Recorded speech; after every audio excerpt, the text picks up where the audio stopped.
Bonsoir et bienvenue dans votre émission Studio Lacan. Ce soir, nous accueillerons Anne-Sophie Moreau dans le Divan dans le Monde pour discuter des enjeux d'un nouvel engouement pour l'infiniment petit. Les pratiques ancestrales de fermentation reprennent corps en effet dans nos maisons. Le compostage devient obligatoire, les soins médicaux, comme esthétiques, s'intéressent aux effets des bonnes bactéries sur notre corps. Bref, comment renouer aujourd'hui avec le vivant, depuis la science, avec et contre l'industrialisation qu'elle a permis. Pour l'écho de la culture, Marielle Martins-Lecouturier chroniquera la mini-série Netflix Adolescence qui fait grand bruit. Enfin, nous accueillerons Cathy Langelet-Stevens qui nous présentera le prochain congrès People qui se tiendra les 12 et 13 juillet prochains à Bruxelles et qui aura pour titre « Malaise dans la famille ».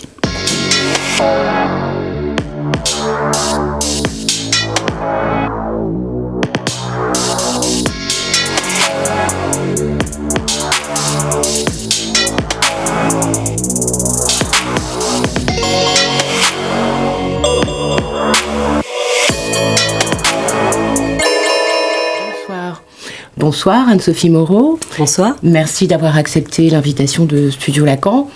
Alors, vous avez été formée à l'ESSEC, l'École supérieure des sciences économiques et sociales, et à l'École normale supérieure, dont vous êtes diplômée en philosophie. Vous êtes actuellement rédactrice en chef à Philosophie Magazine, dont le numéro d'avril porte le titre très actuel « Où commence la tyrannie ?» Et nous vous recevons aujourd'hui à l'occasion de la sortie de votre essai aux éditions du Seuil, sorti le 7 février dernier, « Fermentation, kéfir, compost et bactéries, pourquoi le moisi nous fascine ». Vous y relevez que ce qui auparavant était dégoûtant ou dangereux, maintenant passionne. Cela devient même un signe de prestige. Quand vous reprenez cet exemple, le restaurant gastronomique Noma, mondialement connu, expérimente dans les années 2010 les fermentations culinaires que tout un chacun tente aujourd'hui de reproduire dans sa cuisine. Votre travail pointe un certain effritement de l'adhésion à l'idéal d'asepsie qui avait triomphé avec les découvertes de Pasteur à la fin du XIXe siècle. Alors pour commencer peut-être cette discussion, pouvez-vous nous présenter le phénomène ? Quelles sont un peu les manifestations de cet engouement pour les fermentations, le moisi, et en quoi consiste cette fascination ? Oui. En fait, quand j'ai commencé à m'intéresser à ces questions, au départ, j'avais remarqué une mode que chacun connaît, qui est le grand retour des aliments fermentés. Alors des aliments qu'on a toujours fermentés, mais aussi de nouveaux aliments un peu à la mode, comme le kéfir, le kombucha, le fait que les gens se remettent à faire du pain au levain, par exemple, etc., etc. Mais au-delà de ça, je me suis rendu compte en cherchant, parce que finalement ce qui m'a intéressé, c'est le fait qu'on se prenne à nouveau de passion pour les micro-organismes, en fait, c'est-à-dire pour tout ce qu'on appelait en fait les microbes avant, c'est-à-dire les bactéries, les levures, les micro-champignons, etc. Et je me suis rendu compte qu'il y avait un intérêt renouvelé, non pas seulement pour les processus de fermentation qui consistent en gros à opérer une forme de stabilisation par l'action des micro-organismes des aliments, mais qu'il y avait aussi un intérêt aussi véritablement pour des processus de dégénérescence ou de moisissure, comme par exemple le compost. Il y a de plus en plus de gens qui ont des lombricomposteurs chez eux, mais je me suis rendu compte aussi que dans tout un tas de domaines, y compris des domaines d'innovation en fait de pointe, on serait intéressé aux micro-organismes micro-organismes. Donc par exemple en cosmétique, on intègre des pré ou des probiotiques dans les crèmes de beauté. Donc ce sont les pré ou les probiotiques, ce sont soit des bactéries, soit de la nourriture pour bactéries, pour nourrir la flore de notre peau. Je me suis intéressée à des startups par exemple qui essayent de faire des succès d'années de viande à partir de bactéries ou à partir de champignons. Le fait que des designers ou des architectes s'intéressent aux biomatériaux, veulent remplacer le plastique ou le béton par des matériaux vivants, et qu'on voulait utiliser les bactéries par exemple pour manger le plastique et s'en débarrasser, etc., etc.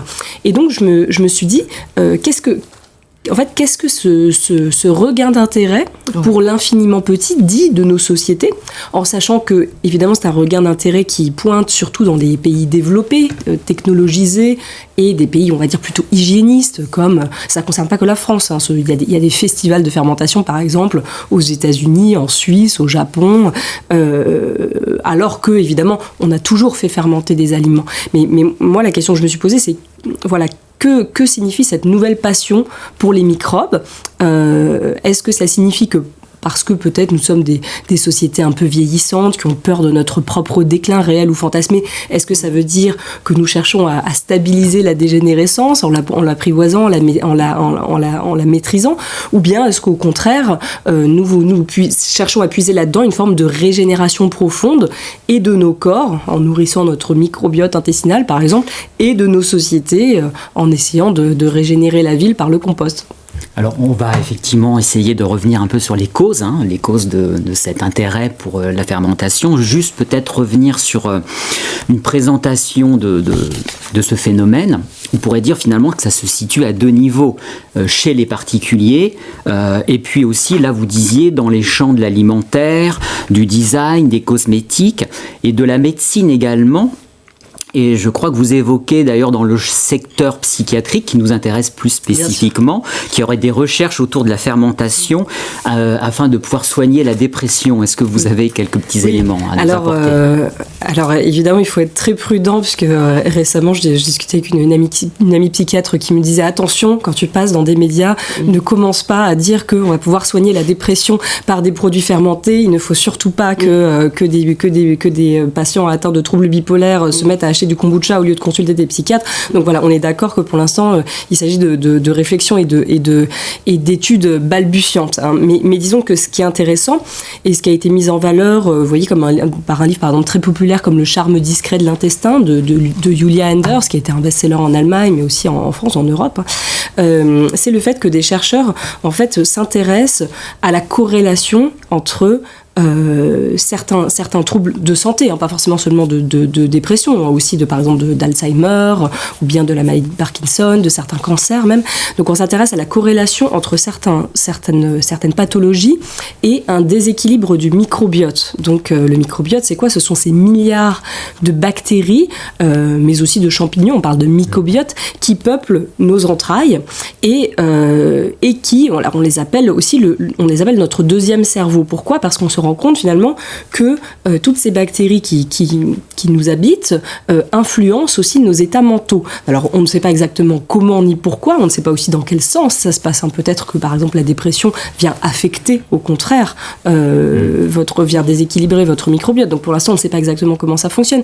Mais en tout cas ce qui moi m'a semblé très intéressant dans ces questions, dans ces questionnements, c'est le fait que finalement cette altérité radicale que sont les bactéries, voilà, cet objet de dégoût historique, on se rend compte qu'elles font finalement un peu partie de notre identité, voire même qu'elles nous manipulent en fait. On pourrait presque avoir, vous voyez, une vision un peu paranoïaque de la chose, de se dire, est-ce que ce ne serait pas mes bactéries qui font finalement que j'agis ou que je pense de telle ou telle manière ?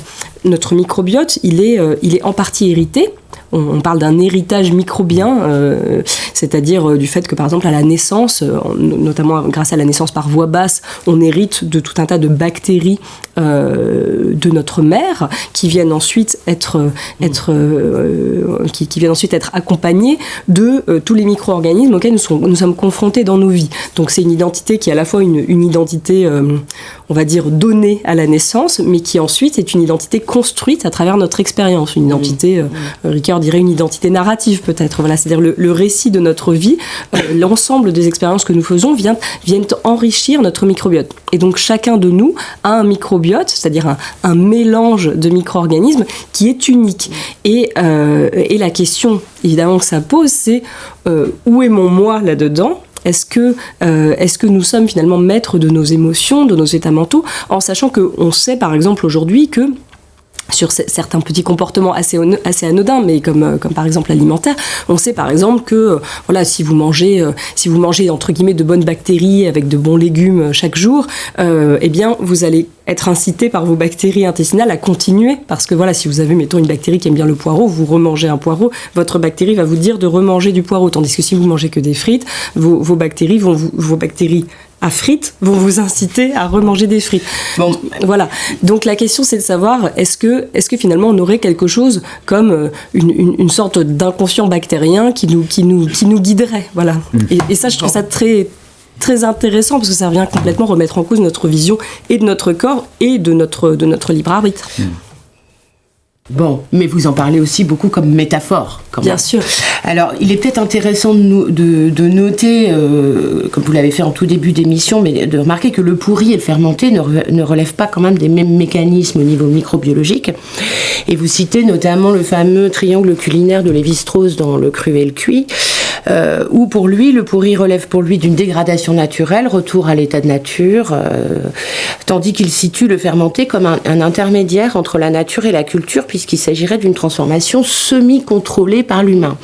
Donc ce semi-contrôlé, peut-être que vous pourrez en dire quelques mots, mais je voulais le dire surtout pour indiquer ce point intéressant que la fermentation se situe entre science et artisanat.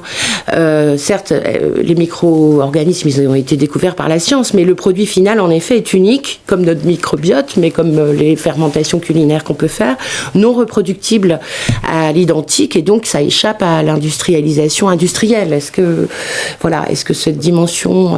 Oui. Alors moi déjà ce qui m'a intéressé c'est le fait que on a toujours fait de la fermentation dans toutes les cultures.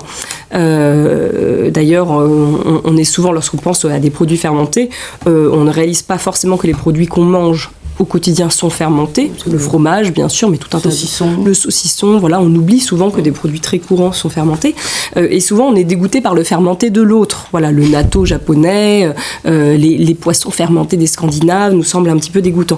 Et ce qui est intéressant, c'est qu'on a fermenté pendant des millénaires, mais au départ on ne savait pas comment fonctionnait la fermentation. C'est Pasteur, donc voilà, très tard, qui a mis en valeur le processus, le fait que des micro-organismes venaient altérer des matières et venaient leur donner à la fois de nouvelles qualités nutritionnelles, de nouveaux goûts, modifier leur structure. Et donc voilà, donc il y a une transformation qui est à la fois, c'est ce que Lévi-Strauss justement met en valeur, c'est à la fois une transformation naturelle, puisque ce sont des micro-organismes qui viennent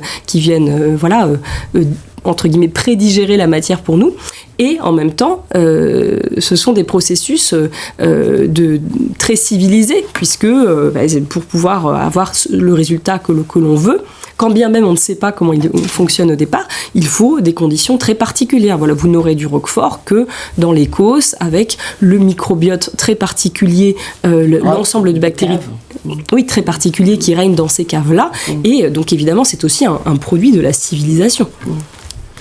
Alors, peut-être qu'on a déjà commencé un peu à aborder cela, mais les causes de cet engouement pour la fermentation qui semble multiple. Est-ce que vous pourriez peut-être revenir sur vos thèses à ce propos ? Oui.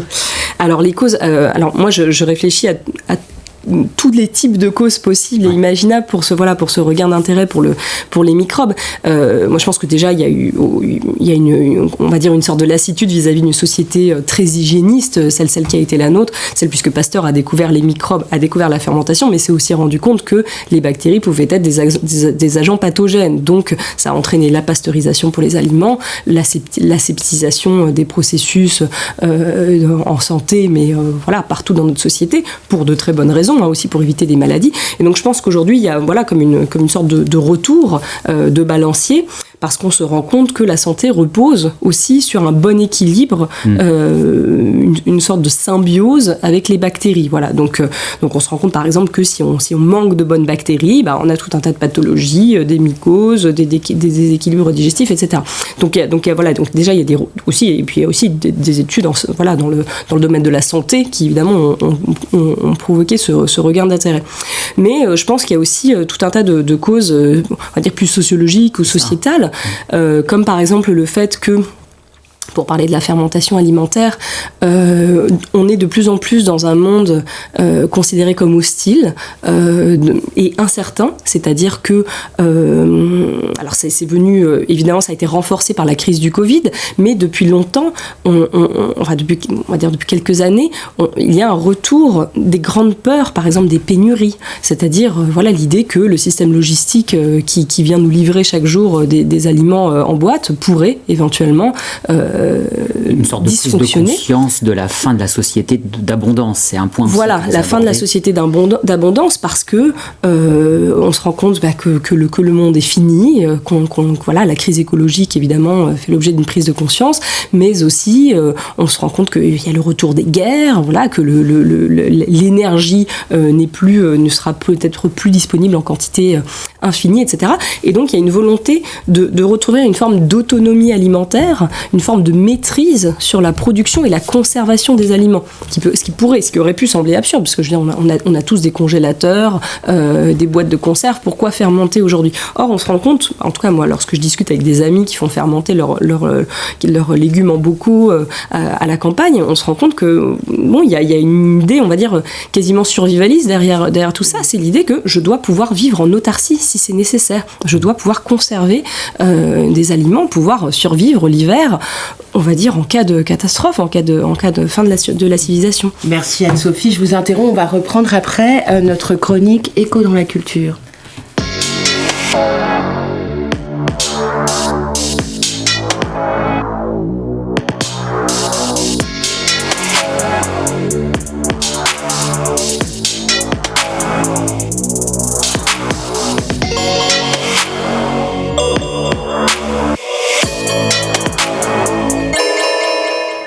Bonjour Marielle Martins, le couturier. Vous participez au dispositif jeunesse de l'école de la cause freudienne et vous allez donc nous parler d'une série dont tout le monde parle. Adolescence. Tel est le titre de la nouvelle série britannique sortie sur Netflix et qui fait écho jusque dans les sphères politiques britanniques. Le Premier ministre envisagerait même de la projeter dans le Parlement et dans les écoles. Ancrée dans l'actualité, portée par une réalisation plutôt osée, en 4 plans séquences et sans coupure, elle donne matière à la réflexion sur plusieurs prismes. Les malaises dans l'adolescence, dans la famille et l'actualité de la haine dans l'ère digitale.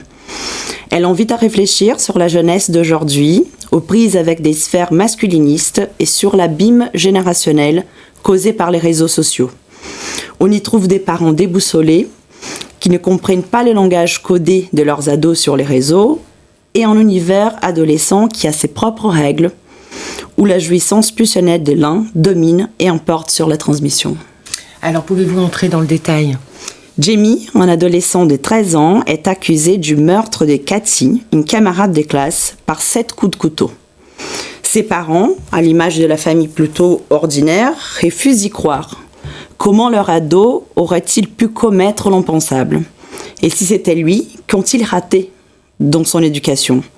Les créateurs de la série, Jack Turner et Stephen Graham, se sont inspirés d'une vraie vague de faits divers en Angleterre, des garçons qui attaquaient des filles au couteau.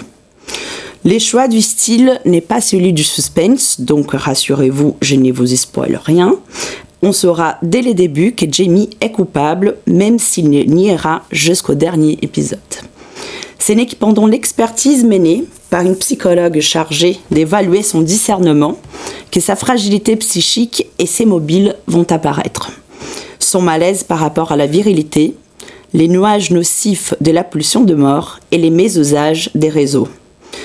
Dans la solitude de sa jouissance sans autre, Jamie fait la rencontre avec la rhétorique des communautés masculinistes en plein essor sur les réseaux.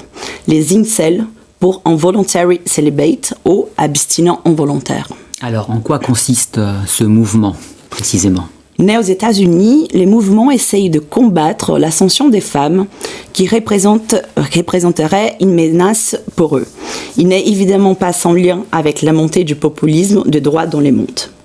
D'après eux, les féminismes discriminent les hommes et les émasculent. Ces communautés invitent donc, via les discours de la haine, à chercher la vérité, celle qui prône que les hommes sont victimes des femmes. Avec les déclins de la normale et dans la visée d'une ré-virilisation des hommes, les mouvements cherchent à remettre les femmes à leur place comme si la place de la femme existait. Et donc, concernant le personnage, Jamie, disons que cela s'est fait de manière radicale. Après s'être dévoilé et d'avoir été rejeté par Cathy, on découvrira qu'il a été moqué et catégorisé par elle comme un incel sur les réseaux. Sans même avoir initié sa vie sexuelle, il croit aux statistiques publiées par des applis de rencontres comme Hinge et Tinder qui circulent sur les réseaux. 80% des femmes seraient attirées par 20% des hommes. Que font donc les 80% restants qui n'ont pas de succès auprès des femmes et qui en seraient donc involontairement privés ? Les haïr au point de les tuer ? On n'est pas sans savoir que l'autre sexe, que le corps d'une femme, peut provoquer un mouvement haineux, voire un acte de violence chez celui qui, à cette occasion, peut rencontrer en réel un insupportable. Merci Marielle. Reprenons la discussion avec vous, Anne-Sophie Moreau, et intéressons-nous maintenant aux conséquences, disons, négatives ou inquiétantes de cet engouement pour la fermentation.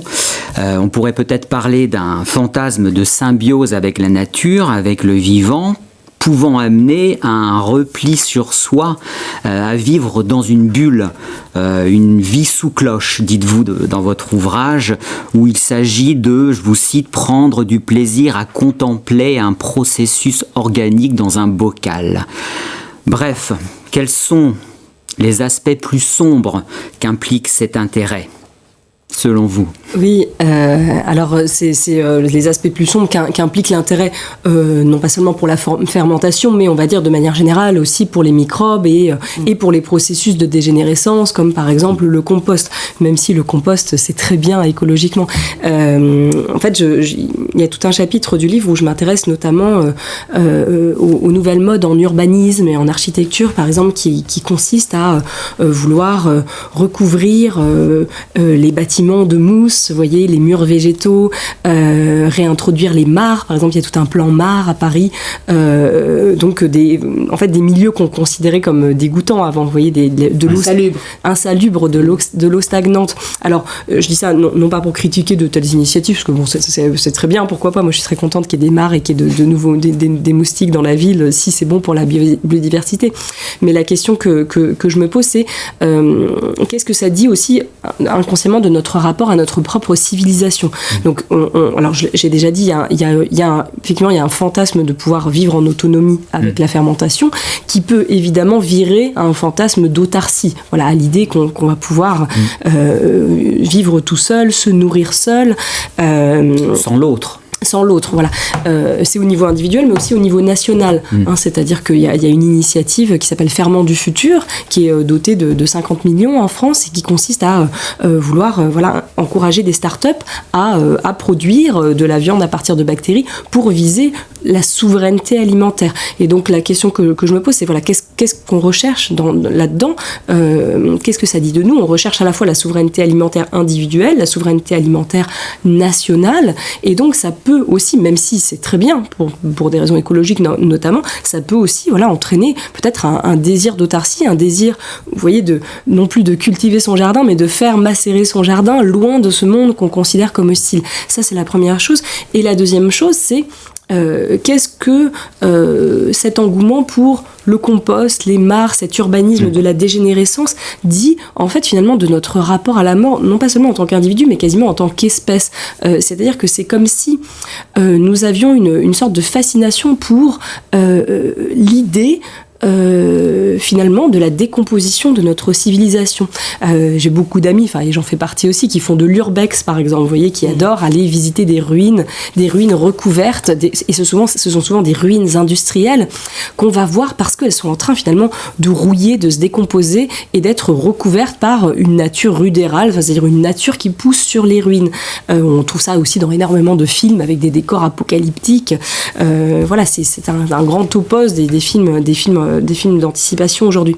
Et il y a aussi même, on trouve aussi un des exemples que je cite qui me semble assez extrême, mais voilà, il y a des gens qui font du compost chez eux, mais il y a aussi par exemple un regain d'intérêt pour ce qu'on appelle l'humusation, c'est-à-dire l'idée que après sa mort, on va non plus se faire enterrer dans un cercueil bien étanche, voyez, si possible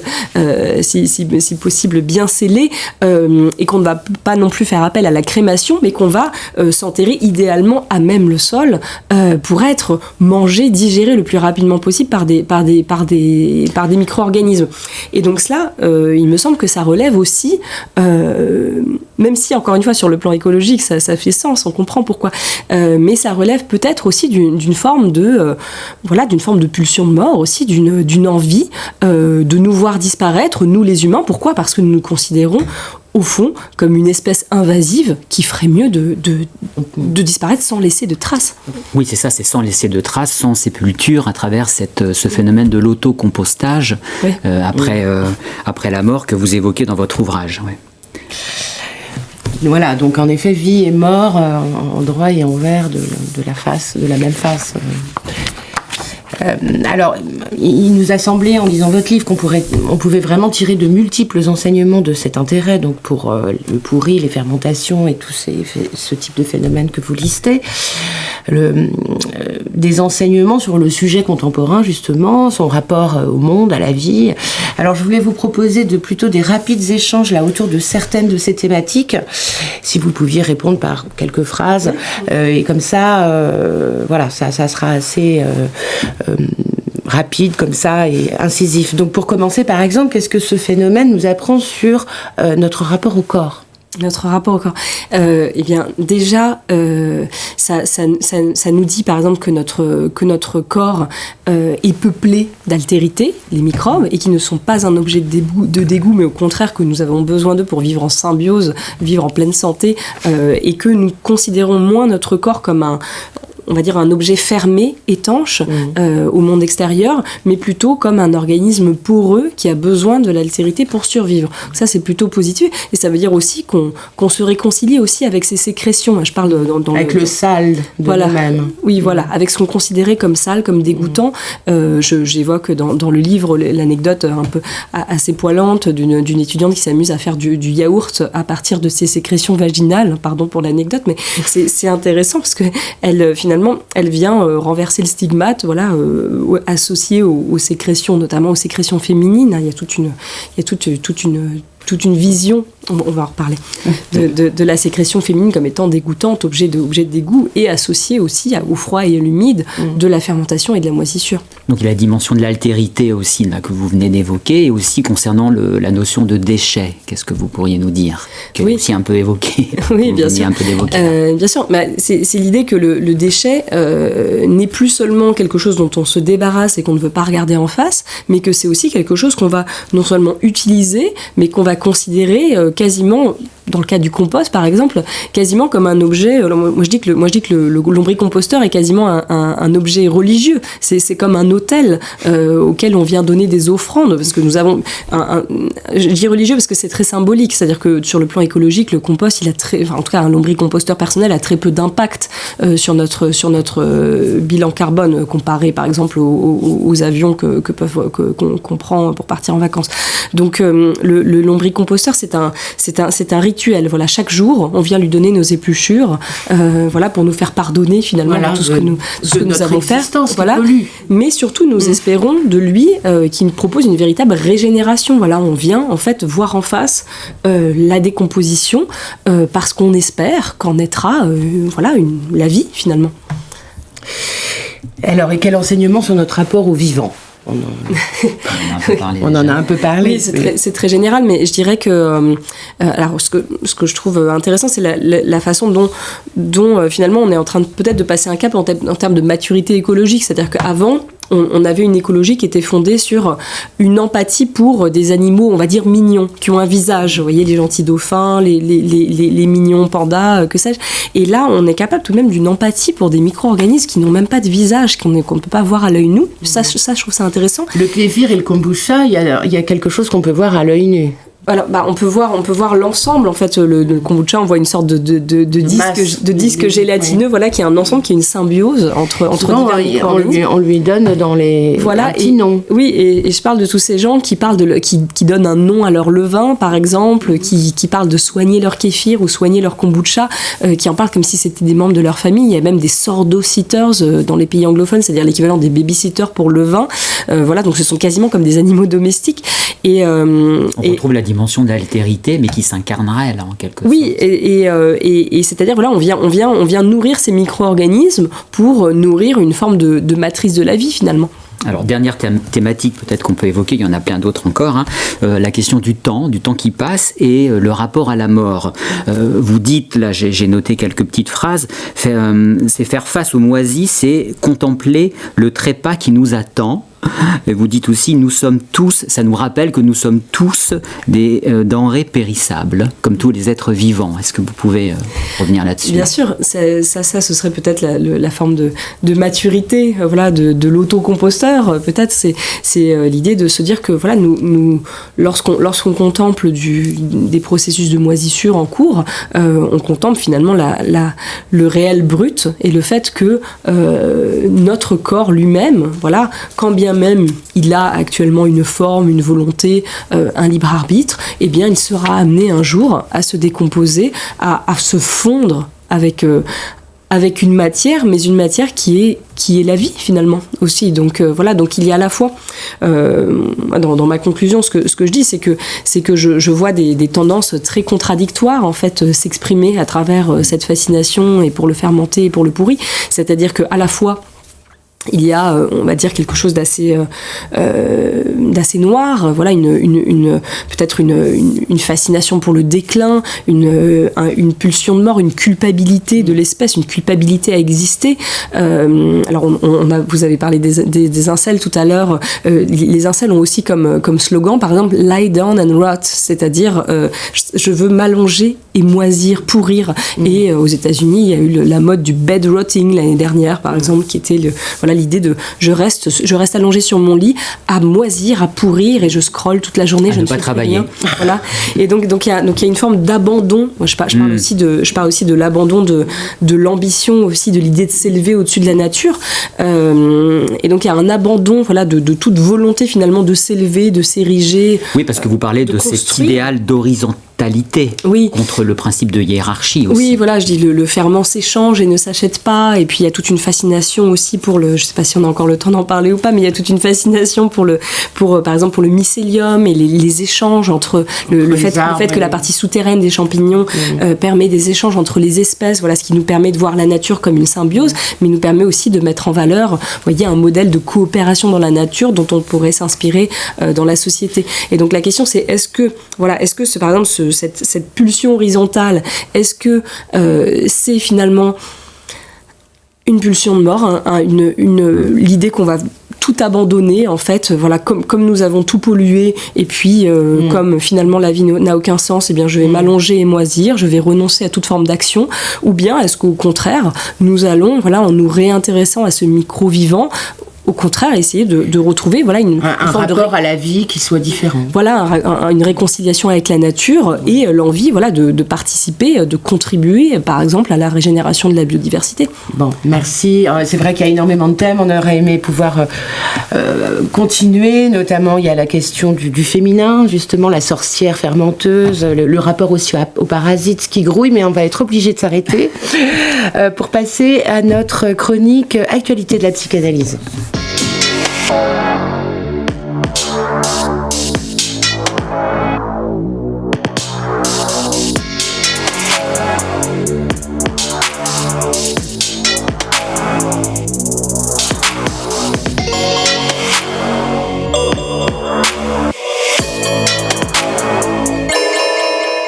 Bonjour Cathy Langelet-Stevens, vous êtes psychanalyste à Bruxelles, membre de l'ECF et directrice du prochain congrès de l'Eurofédération de psychanalyse, donc qui aura lieu les 12 et 13 juillet prochains à Bruxelles.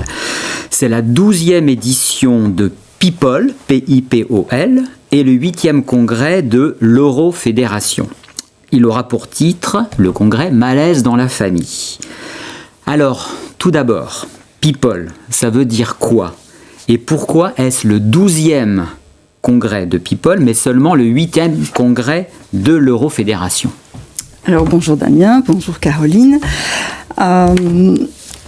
Effectivement, People, c'est un acronyme donc, dont on a sans doute pour une part oublié la signification, qui se cache derrière en même temps ce jeu de mots qui fait un peu people en anglais. Mais en fait, c'est le programme international de psychanalyse appliquée d'orientation lacanienne. Alors le premier numéro, la première édition de People a eu lieu en 2003 à Paris, à l'initiative de Judith Miller, et portait en fait sur le travail en institution, sur les institutions. À l'époque, donc en 2003, Jacques-Alain Miller mettait beaucoup l'accent sur le fait que nous, psychanalystes, restions dans les institutions, voire que nous investissions de nouvelles institutions, que nous créions des institutions. Et d'ailleurs, ce mouvement a été poursuivi par la création des CPCT. Donc, les 4 premiers People ont surtout traité de questions de psychanalyse et institutions, et clinique en institution, pour arriver au numéro 4 sur psychanalyse et société. Et en fait, l'Eurofédération n'a été créée, elle, qu'en 2010. Donc, les 4 premiers People n'étaient pas des congrès de l'Eurofédération. Et du champ freudien, il me semble. Oui, c'est ça. C'était des congrès du champ freudien, absolument. Et donc, à partir du 5e People, qui s'est alors orienté vraiment du même thème que le People 4, en fait, psychanalyse et société, ça a vraiment fait l'orientation de tous les thèmes suivants de People.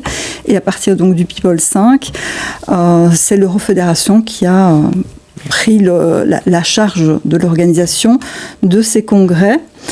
L'Eurofédération étant la fédération des écoles européennes, donc l'école italienne, la SLP, l'école espagnole, le LP, la New Lacanian School et le CF, bien sûr. Alors, et Malaise dans la famille, ce titre de cette édition de People, pourquoi ce titre? Est-ce bien d'un malaise dont il s'agit?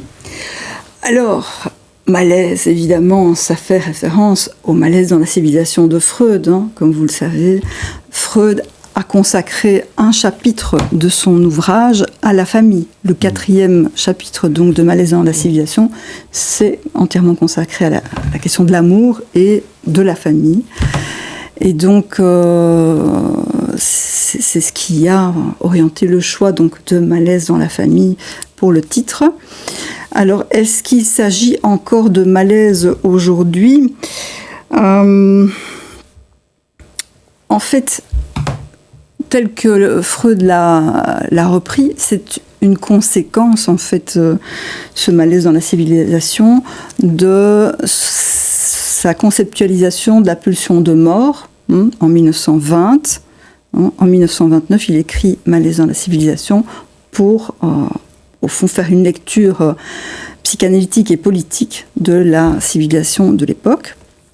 Et donc, pour prendre en compte ce que la pulsion de mort produit dans la société. Tout à fait. En tout cas, on constate qu'on a plus de demandes après Noël. En effet. Et donc, dans ce chapitre 4, c'est l'idée de qu'est-ce qu'on fait de la pulsion, enfin, qu'est-ce qui se passe avec la pulsion de mort dans les familles, en fait. Elle est aussi à l'œuvre. On a beau, effectivement, fêter Noël autour du sapin. Derrière, il y a quand même une dimension qui se joue autre. Et donc, avec Lacan, on appellerait ça plutôt jouissance. Donc, autant la pulsion de mort est freudienne. Avec Lacan, c'est le concept de jouissance qui vient à cette place-là. Et donc on pourrait dire que le malaise dans la famille, c'est aussi la question de la jouissance enfin plutôt dans les familles. Comme Mathieu Siriot d'ailleurs le faisait bien remarquer quand il est venu dans l'émission du Studio Lacan qui a été diffusée le 29 mars dernier. Il n'y a pas la famille. Il y a les familles. Il y a plein de façons de faire famille aujourd'hui. La famille n'existe pas. Absolument, la famille n'existe pas. C'est ce que merci de rebondir. C'est ce que j'ai essayé de développer le week-end dernier à Cracovie, quand j'y étais, un peu de manière provocatrice évidemment, mais au sens de l'aphorisme de Lacan, la femme n'existe pas.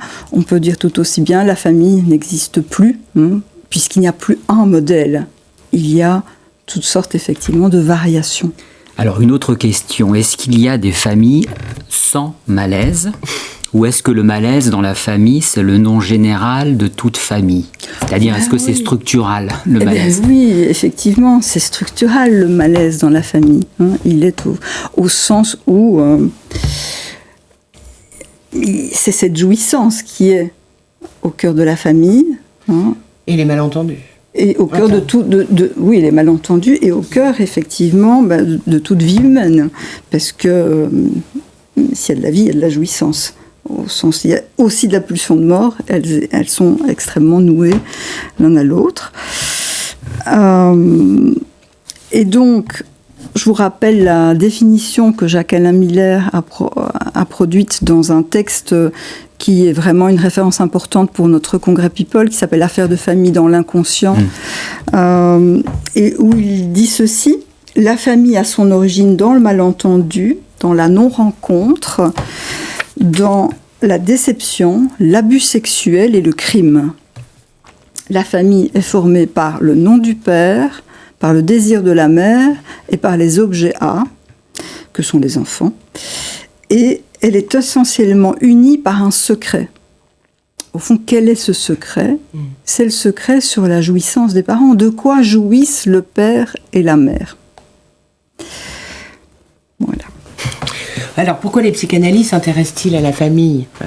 Vous l'avez dit un petit peu, mais est-ce qu'ils ne devraient pas laisser cela à d'autres et s'occuper du seul sujet de l'inconscient Oui, c'est ce qu'on pourrait leur rétorquer, effectivement. De quoi allez encore vous mêler, Mais en fait, que ce soit en cabinet ou en institution, que ce soit psychanalyse pure ou psychanalyse appliquée, on est quand même bien obligé de faire avec la famille. Ne serait-ce que parce que de quoi vient parler un patient, si ce n'est de sa famille, de son père, de sa mère, inévitablement, sans qu'on le lui demande. Il va en parler, puisque ce sont les phrases qui sont issues de la famille qui l'ont marqué. Qui fait rentrer la famille dans le cabinet. Oui. Alors, c'est sa famille au sens de son grand autre. Ce n'est pas nécessairement comme ça qu'elle est tout à fait. C'est la manière dont il l'aperçoit. Mais bon, voilà. Et bien sûr, quand on est psychanalyste et que l'on reçoit des patients, on ne va pas voir la famille du patient. Sauf quand c'est un enfant. Sauf quand c'est un enfant. Là, on doit bien faire avec, effectivement, les parents sur le pas de la porte ou Même, on doit un peu quand même les entendre, ce qu'ils disent de cet enfant. Absolument les entendre. C'est très, très, très important. C'est essentiel, même quand ils sont adolescents encore, d'ailleurs. C'est après qu'on peut mettre une porte hermétique entre la famille et le patient. Mais au fond, jusqu'à ses 18 ans, bien, il dépend de sa famille, de ses parents. Effectivement. Alors, il y a aussi la question de qu'est-ce qu'on fait en famille, avec les familles en institution. En institution, quand on travaille avec la psychanalyse, on doit aussi s'occuper, prendre en compte les familles, que ce soit avec les enfants, avec les adultes, tout aussi bien. La famille, ça compte. Alors, seulement, comme on n'est pas dans un modèle de procédure à appliquer, de technique qui serait en fonction de qu'est-ce qu'on fait avec la famille, puisqu'il n'y a pas une famille, il y a des familles, eh bien on fait au cas par cas, on invente à chaque fois des manières de faire différemment pour chaque famille, de chaque sujet que nous recevons dans les institutions, ou avec les parents aussi, Alors Cathy, une autre question un peu plus prosaïque concernant la date de ce congrès, les 12 et 13 juillet. Pourquoi est-ce un peu tard, pourrait-on dire? Oui, on me le dit souvent, que c'est un peu tard, que c'est bien dommage, etc. Bien oui, nous aussi, nous le regrettons. Mais voilà, les contraintes du Square Meeting à Bruxelles étaient telles que nous ne pouvions pas réserver le week-end qui précédait, puisque, bon, voilà, l'usage est que People se fait toujours fin juin, début juillet. Et donc là, nous avons dû repousser, comme ça s'est déjà fait une autre fois d'ailleurs, lorsque c'était sur Inconscient et Cerveau, rien en commun. C'était aussi comme ça, juste un peu avant le 15 juillet. Mais en même temps, nous nous en réjouissons quand même parce que nous allons pouvoir terminer l'année académique de travail. Donc, par ce point de capiton formidable. Et bien sûr, la fête de People qui est absolument toujours très réussie. Et je vous assure qu'elle va être exceptionnelle cette année. Et que, voilà, pour ceux qui veulent s'inscrire, il faut se dépêcher. Bon, alors concrètement, justement, que va-t-il un peu se passer durant ces 2 journées? Comment y aller à Bruxelles? Où loger? Comment s'inscrire? Alors, comment s'inscrire? Il y a un blog formidable qui s'appelle Famille et qui est hébergé sur un site internet de l'Eurofédération. Je pense que vous pourrez voir sur l'affiche. On pourra mettre le lien. Voilà, le lien va être mis. Et sur ce blog, donc, il y a bien sûr le moyen de s'inscrire facilement. S'inscrire donc aussi bien aux 2 journées de People, que ce soit la journée clinique et la plénière, donc samedi, dimanche, et puis la fête du samedi soir, qui est une inscription supplémentaire. Et puis, comment aller? C'est très facile, on a l'Eurostar quand même pour rejoindre de Paris à Bruxelles, c'est très facile. En avion des autres pays, c'est très facile aussi. Bruxelles est quand même un hub important où il y a beaucoup d'atterrissage. Et donc, pas de difficulté. Comment loger à Bruxelles? Pas trop de problèmes non plus. Il faut s'y prendre maintenant peut-être? C'est mieux de s'y prendre un peu à l'avance. Mais nous avons aussi pensé à ça. Donc le comité d'organisation prépare tout ça. Si vous allez sur ce blog, vous verrez aussi comment s'organiser, un petit onglet qui vous indique comment faire pour trouver des hôtels à Bruxelles avec lesquels nous avons des contrats pour permettre d'avoir des tarifs préférentiels. Et puis, vraiment, pour les étudiants, ceux qui ont, ou les personnes qui auraient des difficultés à se loger au prix de Bruxelles à ce moment-là, il y a aussi moyen de loger chez l'habitant. Donc, l'ACF Belgique s'occupe de récolter auprès de ses membres et au-delà encore. Dans des familles bruxelloises. Dans des familles bruxelloises. Merci beaucoup, Cathy. Nous y serons tous. C'est à présent la fin de notre émission. Merci de l'avoir regardé. Studio Lacan revient samedi prochain à 18h30 pour une nouvelle émission.